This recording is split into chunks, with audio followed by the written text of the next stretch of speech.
that moment in time when a president was assassinated.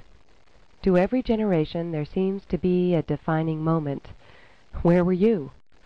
I was 8 years old, and when the news broke of the president's assassination, I was sitting in the barber's chair, having my hair cut.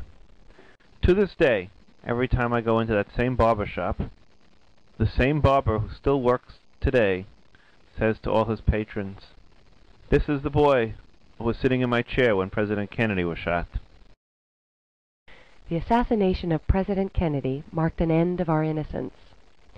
A president had been killed, not the first president to be so struck, but the first in the era of TV.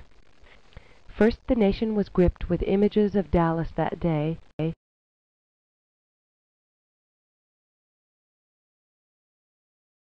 Then, the images of a nation and a capital in mourning.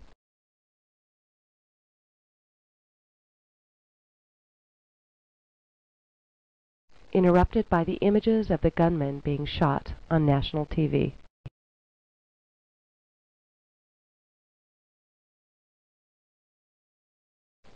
America was never able to obtain closure from the Kennedy assassination, for when Lee Harvey Oswald was killed by Jack Ruby, he took with him to the grave answers we seem to be seeking to this day.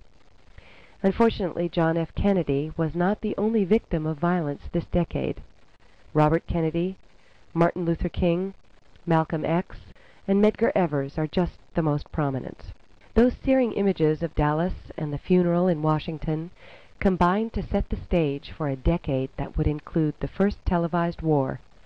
It was a decade in which violence of an unprecedented nature visited the American home through its television.